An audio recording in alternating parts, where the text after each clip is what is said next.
함께 나눌 하나님 말씀 시편 114편 1절부터 8절까지 말씀입니다. 시편 114편 1절부터 8절까지 말씀 찾으셔서 한 절씩 교독하고 마지막 절은 함께 읽겠습니다.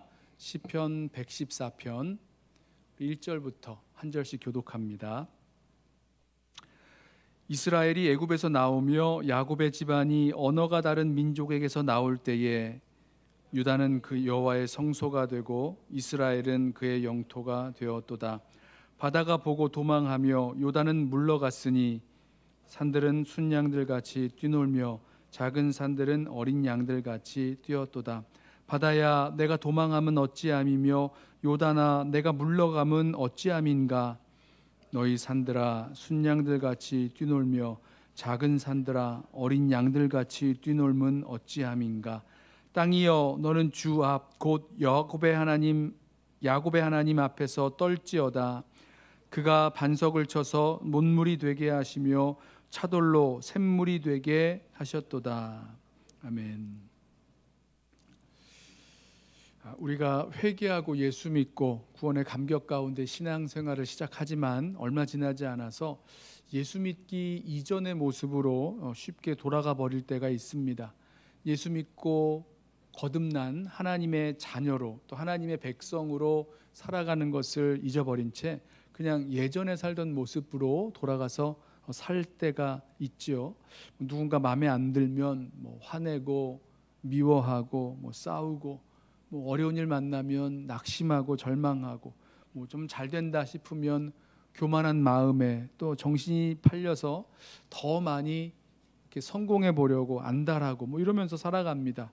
그러다가 정말 무기력한 신앙인의 그런 모습으로 내가 정말 구원받은 하나님의 백성인지 이 세상과 이렇게 구별되지 못할 정도로 살아가기가 쉬운 것 같습니다. 나를 사랑하사 나를 위하여 십자가 지신 그 주님을 위해 살아가려는 마음도 다 잃어버리고 그냥 매일매일 닥쳐오는 그런 일들, 그런 문제들 허겁지겁 해결하면서 버겁게 살아갈 때가 많지요. 우리는 어떻게 해야 하나님의 구원받은 백성으로서의 정체성을 잃지 않고 잊지 않고 살아갈 수 있을까?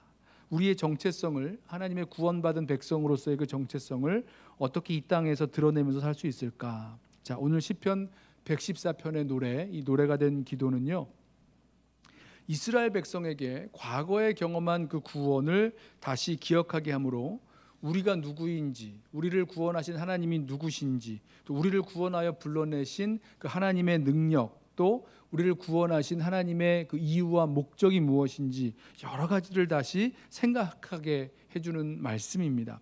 자, 1절 또 2절 보실까요? 1절 이스라엘이 애굽에서 나오며 야곱의 집안이 언어가 다른 민족에게서 나올 때에, 이스라엘 민족이 애굽에서 종살이 하다가 극적으로 애굽에서 나오게 된 사건을 소환하고 있습니다.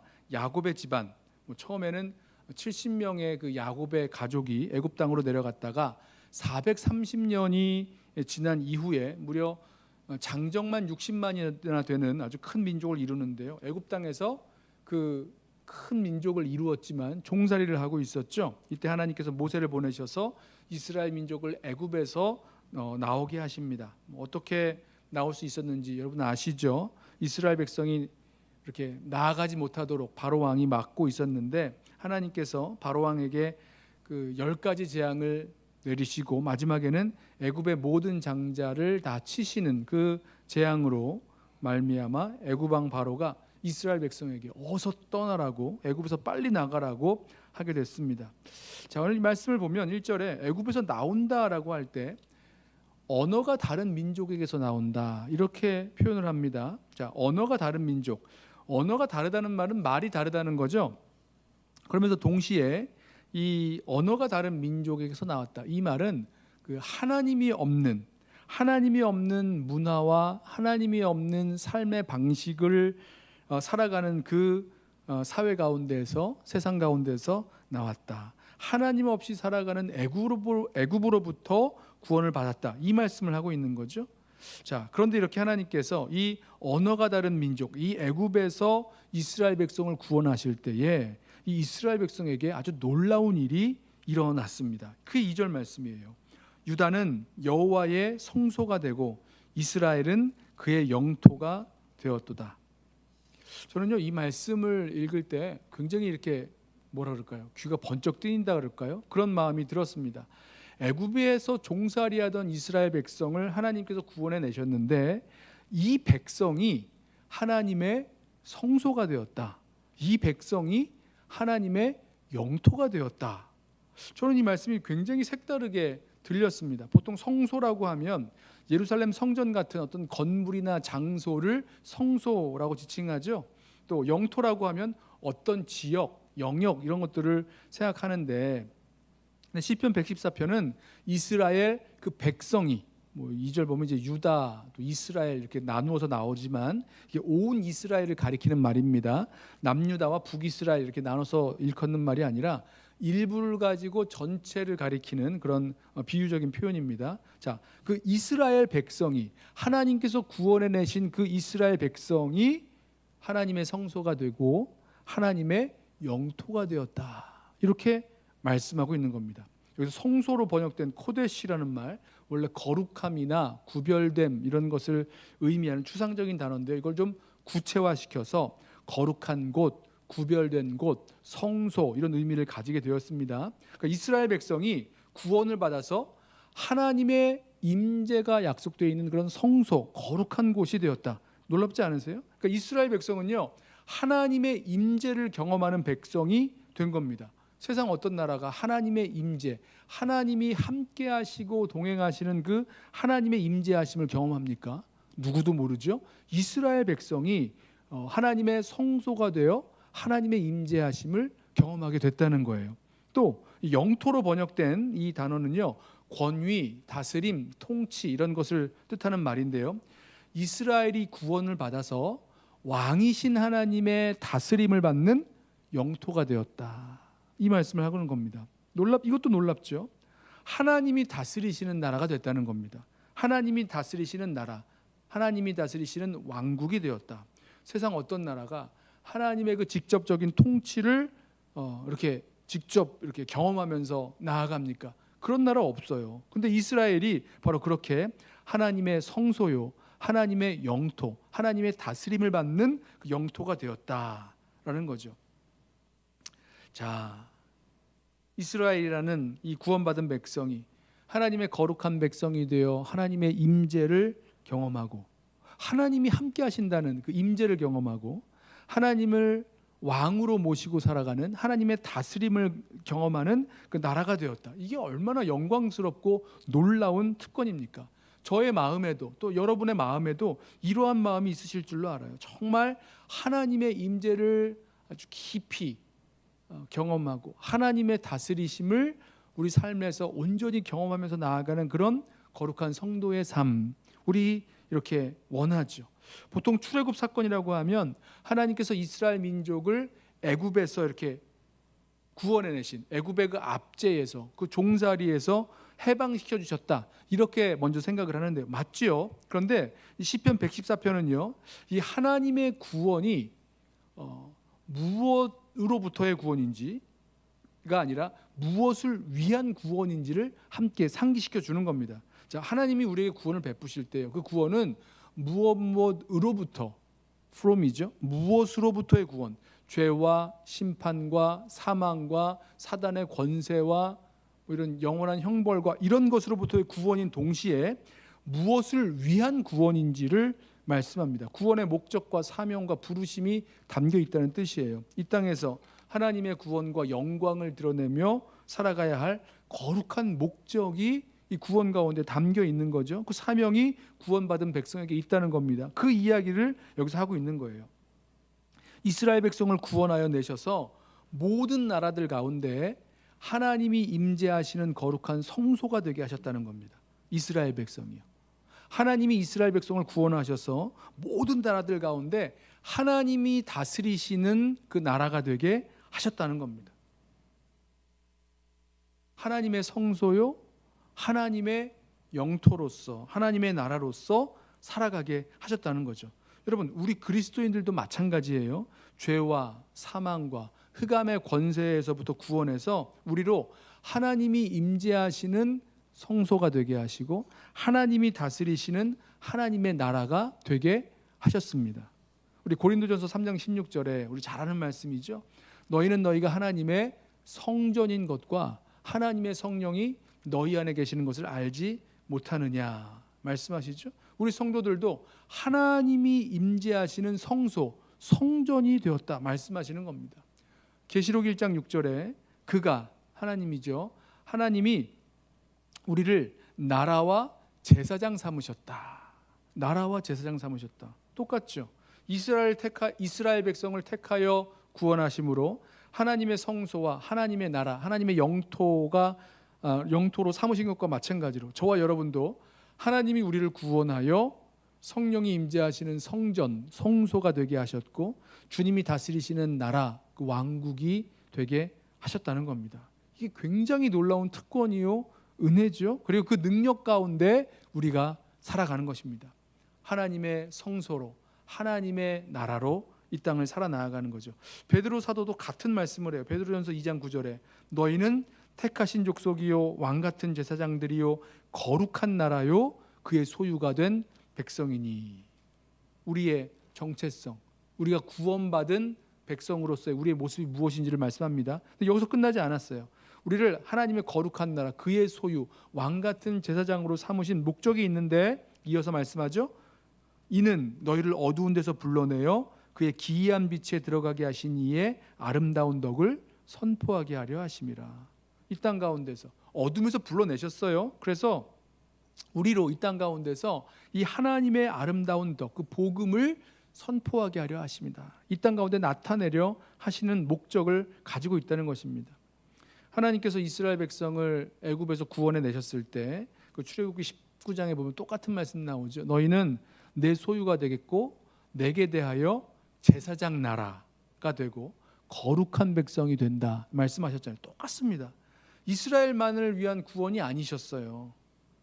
세상 나라들 가운데서 이스라엘을 택하여 구원하심으로 하나님의 임재와 통치를 경험하는 하나님의 성소, 하나님의 이 나라, 하나님의 영토가 되게 하셔서 이 땅 가운데 그 하나님의 임재를 경험하며 하나님의 통치를 받으며 나아가는 그 백성이 어떤 모습인지 일종의 표본 아니면 모델로서 이스라엘을 사용하셨다는 겁니다. 그래서 온 열방을 구원하는 그 일에 그 이스라엘을 쓰기 원하셨다는 거죠.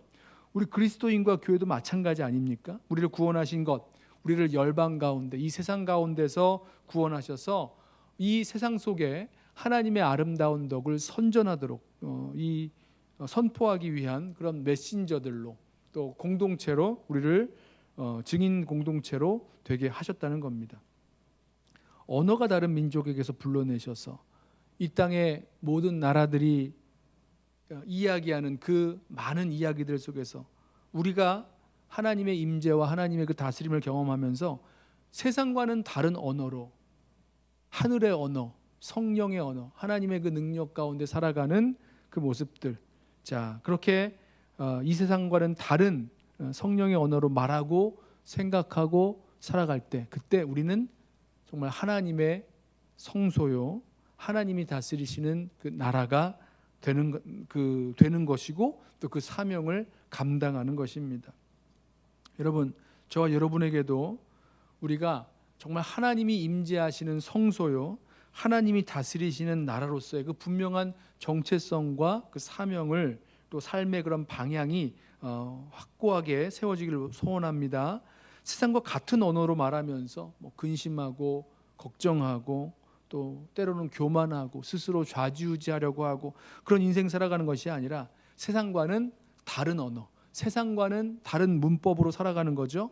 거룩한 말과 생각과 거룩한 삶의 목표를 가지고 하나님의 그 다스리심을 받으면서 하나님을 경외하면서 이 땅 살아가는 것, 이게 얼마나 큰 은혜요 특권인지 모릅니다. 정말 우리 기억하겠습니다. 정말로 우리가 하나님께서 성령으로 우리들 가운데 임재하시는 성소로서 또 하나님이 다스리시는 하나님의 백성으로서 온전히 이 땅을 살아나가기를 원합니다. 그때 우리가 살아나가는 곳마다 하나님의 임재와 하나님의 다스리심이 무엇인지 이 땅 가운데 보여지고 드러나게 되는 거죠. 다른 사람이 아니라 바로 우리를 통해서, 저와 여러분을 통해서 하나님의 임재와 하나님의 통치가 이 땅 가운데 드러나고 보여지게 되는 것입니다. 자, 우리 한번 이렇게 얘기해 볼까요? 나는, 따라해 보시는 거예요. 이런 거 잘 안 해가지고 좀 어색하시죠? 자, 한번 따라해 보겠습니다. 나는 하나님이 임재하시는 성소입니다. 임재하시는 성소입니다. 우리는 하나님이 임재하시는 성소입니다. 오늘 이 시편 114편의 말씀이 바로 그 말씀하고 있는 거예요. 또 한 가지, 우리는 하나님이 다스리시는 나라입니다 라고 말씀하고 있는 겁니다. 그래요, 주님이 우리 가운데 임재하시고 우리 가운데 하나님 나라가 임할 때에 세상은 우리를 통해서 하나님을 모시고 살아나가는, 하나님의 임재와 하나님의 통치를 경험하는 사람들의 모습이 바로 이런 모습이구나 라고 보게 되고 알게 될 것입니다. 자, 이제 3절부터 이어지는 말씀을 보면 이스라엘이 하나님이 임재하시는 성소요 하나님이 다스리시는 나라로서 출애굽 이후에 경험한 그 하나님의 그 능력을 말씀합니다. 3절 보세요. 바다가 보고 도망하며 요단은 물러갔으니. 자, 바다가 보고 도망한 이 사건이 있었죠. 하나님께서 아주 큰 동풍을 보내셔서 홍해 바다를 갈라지게 하시고 그 바닥에 있는 그 길을 마르게 만드셔서 마른 땅같이 그 홍해 바다를 건너가게 하신 사건, 바다가 보고 도망한 사건입니다. 또 요단은 물러갔으니, 이 요단강이 물러간 사건은요, 하나님이 요단강이 이렇게 흘러내리고 있는데 저 위에 흘러내리던 물을 멈춰 쌓이게 하셔서 그 이스라엘 백성이 요단강을 다시 건너갈 수 있었던 그 사건을 말합니다. 4절에 산들은 순양들같이 뛰놀며 작은 산들은 어린 양들같이 뛰었도다. 자, 산들이 양들처럼 이렇게 뛰었던 그 사건이 있었죠. 하나님이 시내산에 강림하셔서 산들이 흔들리게 하신 사건을 말합니다. 그러니까 이스라엘이 출애굽할 때 이스라엘이 하나님의 성소와 하나님의 영토, 하나님의 나라로 이렇게 태어날 때, 그때 산도 강도 바다도 온 세상이 놀란 거죠. 자, 5절과 6절은 바다와 요단과 산에게 왜 그렇게 놀랐는지, 왜 그렇게 두려워했는지를 되묻습니다. 5절과 6절을 보세요. 바다야, 내가 도망하면 어찌함이며 요단아, 내가 물러가면 어찌함인가. 너희 산들아, 순양들같이 뛰놀며 작은 산들아, 어린 양들같이 뛰놀면 어찌함인가. 왜 그랬습니까? 바다와 물과 산들, 작은 산들, 왜 그렇게 도망하며 물러가며 뛰었는지 왜 그랬습니까? 대답은 안 나와요. 그러나 우리는 알고 있죠. 3절을 보면 바다가 뭔가를 보고 이렇게 도망을 했다라고 하는데, 무엇을 보고 도망간 겁니까? 이스라엘 백성을 보고 도망간 겁니까? 다른 강과 산도 마찬가지죠. 물론 이스라엘 백성을 보았겠죠. 홍해 앞에서 떨고 있었던 이스라엘 백성, 요단강 앞에서 어떻게 건너갈지 멈추어 섰을 이스라엘 백성, 시내산 아래까지로 올라온 지친 이스라엘 백성들, 그런 이스라엘 백성 보였겠죠. 그런데 이 이스라엘 백성을 보고 도망치고 물러간 것은 아니었습니다. 누구를 보았습니까? 이스라엘 백성 가운데 임재하시고 다스리시는 하나님을 보고 놀라 물러간 거죠.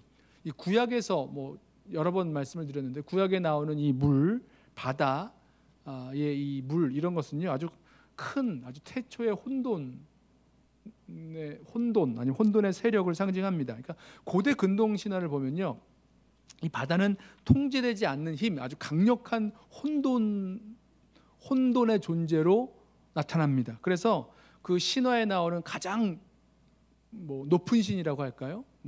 우리 그리스 신화로 보면 이제 제우스 같은 신일 텐데, 그 바벨론 그 신화를 보면 마르둑 같은 그 신이, 그 바벨론 그 신화에 나오는 바다의 신, 바벨론 그 신화에서는 티아맛이라는 신인데요. 가나안 신에서는 이제 얌이라는 신이 있죠. 그런 바다의 신과 싸워서 세상의 질서를 이렇게 질서를 이제 만들어 갑니다. 근데 이 시편 114편을 보면요, 하나님은 그 혼돈의 세력인 그 바다의 세력과 바다나 강물과 싸울 필요가 없어요. 그냥 아예 하나님의 임재를 보고서 이 바다와 강물과 산들 다 도망을 갑니다. 먼저 두려워 도망치고 물러갑니다. 산들은 영원히 변치 않는 존재임에도 불구하고 주님의 임재 앞에서 두려워 흔들려 뜁니다. 출애굽한 이스라엘 앞에 홍해 바다나 요단 강이나 높은 광야의 산들이나 다 남을 이렇게 이겨낼 수 없는, 넘을 수 없는 그런 장애물들이었겠죠. 이스라엘 백성이 무슨 수로 홍해를 건너고 요단강을 건넙니까? 무슨 수로 그 산을 넘어서 광야를 지나가겠습니까? 그럴 수 없는 거죠. 그러나 하나님께서 우리 가운데 임재하시고 이스라엘 백성 가운데 임재하시고 다스리기 때문에 이 어마어마한, 이 어마무시한 장애물들이 결국은 이스라엘과 함께 하시는 하나님의 그 능력을 보여주는 그런 계기, 도구가 될 뿐입니다.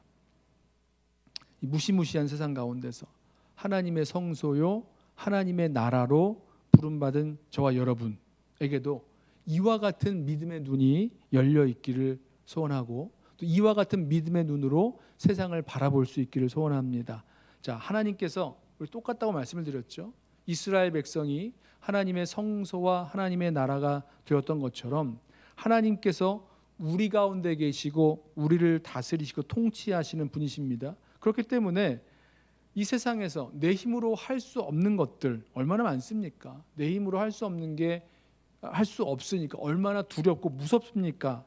그러나 하나님의 성소요 하나님의 나라로 부름받은 저와 여러분에게는 하나님이 계시기 때문에 그 모든 것들이 결국은 하나님의 영광과 능력을 드러낼 도구가 될 것이다. 이 믿음을 선포하면서 나아갈 수 있기를 소원합니다. 우리를 두렵게 만드는 것들 있죠. 홍해바다 같은 것, 요단강 같은 것, 또 높은 산과 같은 그런 인생의 여러 문제와 어려움들, 결국은 세상 사람들 다 두려워하는 것들이지만 결국은 그것이 하나님의 영광과 능력이 무엇인지를 이 땅 가운데 드러내게 하시는 하나님의 도구가 될 것이다 라는 그런 담대한 믿음으로 선포하면서 나아가기를 원합니다. 자, 이 믿음이 어디서 나옵니까? 시편 114편에서 선포하는 하나님의 임재와 권능에 대한 그 확신에서 나오는 거죠. 오늘 시편 114편에 나오는 짧은 시편입니다만은 하나님의 그 임재와 통치가 얼마나 대단하고 강력합니까? 얼마나 이렇게 위험 있는 모습으로 하나님께서 역사하십니까? 그 아무도 통제하지 못하는, 여러분 그냥 바다 그냥 우리가 그냥 바다라고 생각하고 있는 그 바다에 진짜 가보면요, 야, 이 그 대단한 바다, 사람의 힘으로 어떻게 좌지우지할 수 있는 존재가 아니에요. 그런 대단한 바다를 가르시고 영원히 움직이지 않을 그 산을 뛰게 만드시는 그런 하나님의 임재와 권능과 능력과 다스리심.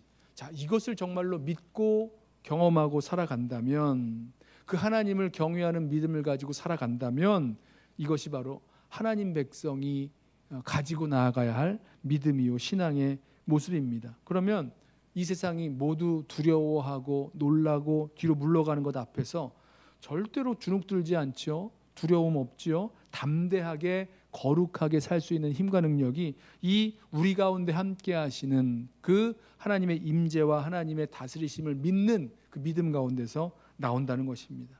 가장 강하신 그 능력의 주님께서 우리와 함께 하시고 우리 가운데 거하시고 우리를 다스리신다. 이 믿음으로 나아가는 거죠.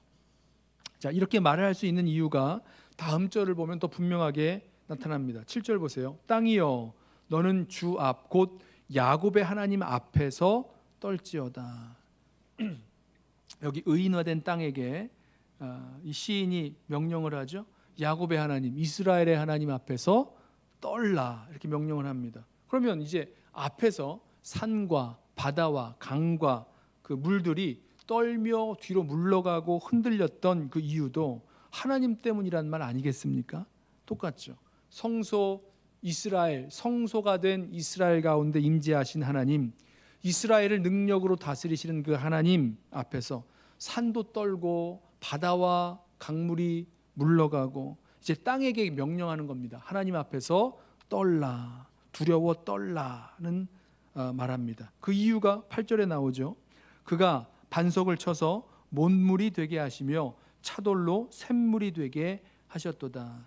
자, 이 말씀은 이제 마사와 무리바 그 사건을 말씀합니다. 가데스에서 이스라엘 백성이 물이 없어서 불평할 때에 하나님께서 모세를 명하셔서 이 반석에서 물을 내게 하신 그 사건이 있었죠. 모세가 지팡이로 반석을 내리쳐서 물이 나온 사건 말입니다. 8절에 그가 반석을 쳐서 못물이 되게 하셨다라고 하는데, 여기서 이 8절의 그는 모세가 아니라 하나님입니다. 물론 모세가 이 반석을 친 건 맞지만 그 반석에서 물이 나게 하신 분은 하나님이시잖아요. 반석에서 물이 나게 하시고 차돌이 샘물을 되게 하셨다. 여러분, 이 땅이 하나님 앞에서 왜 떨어야 되는지 분명하죠. 땅 가운데 반석이 있는데 그 반석이 못물, 이렇게 물 웅덩이 같은 거 못물이 되게 하시고 차돌이 샘물 되게 하셨습니다. 여러분, 이게 가능한 얘기입니까? 불가능하죠. 어떻게 돌이 샘물이 되고 어떻게 이 반석이 이 그 못물 웅덩이 같이 돼버립니까? 불가능한 얘기입니다. 창조의 능력이 있으신 하나님을 통해서만이 가능한 얘기인 거죠. 그러니 이 하나님 앞에서 땅은 떨 수밖에 없는 거죠. 창조의 능력을 가지신 하나님께서 차돌을 샘물 되게 하시는 그 능력을 갖고 계십니다. 가능한 거예요. 하나님께는 이 창조주로서 불가능을 가능하게 하시는 하나님이시라는 거죠. 자, 오늘 말씀 속에서 여러분 한번 생각을 해보세요.